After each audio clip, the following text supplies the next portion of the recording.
Hey again. In this video, I want to build the code. When someone click on this button, I show him, I get the age from this field and I do some process and show the results here. So to do that, I need to first go here and just get some review about this. We have three things in the layout. You have edit text, you have text view, you have a button. The code that manage this file, if you remember, this is the code. The one has a context. If I click main activity, is this one, or you could access to it from this way. Okay, this is the code.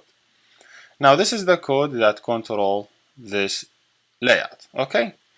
Now I want when someone click on this button, do some process. This to access to this button from the code, the button have to have ID. So here have ID. So you should give it unique ID. Let me say name it bu get age. Okay, I give it specific ID, like no other object in the form has that ID. Now if I go to the code, which is the code here, I could call the button. You remember this is we talked about this event. We say this event get fired automatically whenever anyone call this file. When this file get called, this method get fired. Only create look like a main method in Java or any other programming language. And this is by the way it just display set content to try to view this layout for us. When I want to access to this button events, which is by this case name it bu age get, I just go here and in this button I create the listener. I say bu and I say get. You see, like I click Control space, so it show me this line. Make sure I click. I see add Android extension. Make sure you add it, okay? Because I need this line to be here. Please make sure to add it. Otherwise, if you just don't add this line, you just directly say, okay, I have bu age or get age. This one will not work. Okay, make sure always import this one because this is how they connect, Kotlin connect the UI with the code. So now, okay, now I have this object in this case, which is this button, have this ID. I want to access to the event listener. I say just set on click listener. Set on click. There is a lot of event to do with button. You know that, but it's button. So set on click listener. This is the event. I just open a bracket here. So any code I added here, add code run when button click. So whenever anyone click the button in the UI, this button, this code will be fired automatically. Why? Because when the application gets started, this method get fired. When this one get fired, this event get registered. So this event get registered as a forum or as a button event. So whenever anyone click on the button, this event will be fired. So what I want to do when someone click on this button, let me just add a simple code to get whatever age here. So this one has an ID name it edit text. You could name it etdob, date of birth. So also I want to change it. I just go here. I need to get the age from that field. So what I want to say, I say okay. I define my own variable here. I say var or val data dob. You could do it dob this way. And now this is like not a professional writing code. I could do user data of birth equal, I would say edit text. I want to read the text in it. So if I want to read the text inside this object, if you remember, this is the object and this is the field name it text. So I should say object name dot the properties name. So the name is etdob dot text. So I say etdob dot text this way. Hopefully it will work. See, dot text. Then I say dot to string. Always make sure convert it to string. So make sure I'm safe. So now what I'm doing here, I'm saying, hey, get whatever user input in the data of birth field. So whatever user put here, I just read it by calling the object name or object ID dot the properties. If you want to read the hint, you say etdob dot hint. Because I want to read the text, I say etdob dot text. So now I have a user dob here.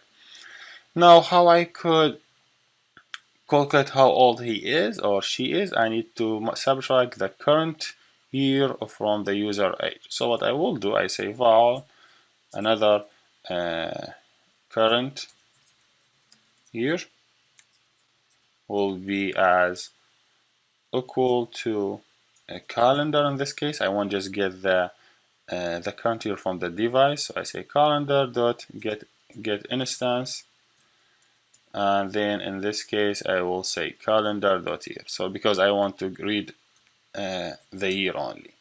You could read different information. You could read the month, you could read the day, whatever you want to read from the current device. Okay, for me, I just want to read the year. For you, you maybe want to build a complete app, calculate month, day, year, so use that case. So I say, hey, just get instance. This get instance should be in this way, dot get, okay? So I'm saying, hey, from the calendar, please get the year. So if you see, they automatically define this one as integer, this one as a string, because maybe you want to convert this one to be as an integer. All what you need to do, you say integer.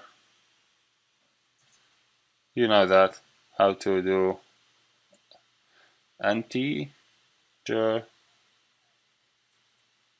dot for, and this is how PHP does it. Parsing it. Okay, that's mean, hey, I want to make sure both of them integer, the date of birth and this one. I just take whatever input field here, convert it to the integer, because I need this one to be integer to do a mathematical operation between two objects. Both of them should be same data type. So now I should say, okay, val user age in years.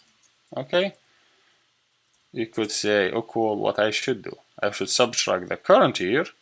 Okay, that's how I should do. Subtract from user date of birth. So in this case, I could now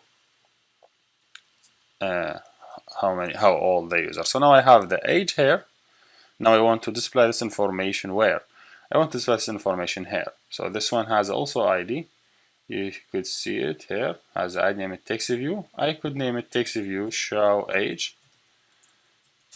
So now I want to access to the text of this properties. That means text show v dot age. So I would say here text view dot text. I want to access to the text properties for this one. I would say your age is, and I need to show this one as a template. So $sign this object years. Okay. So very simple process. I'm just getting whatever user input in the first field, which is whatever user input in this one, getting it, converted the string because I need to do mathematics, get the current years from the device, subtract current years from the user date of birth, display this information here. If you see, to access to the any UI object, you mention UI object dot the properties. If it's method, you want to register it, you say just call the method. If you just want to call properties, same thing. So now we have everything ready that we just run and see what's going on. Here we go, everything show up. Now if I just click on the UI and I click 1989, then I just hide the keyboard. I say get my age, say your age 13 years old. Yeah, we did it.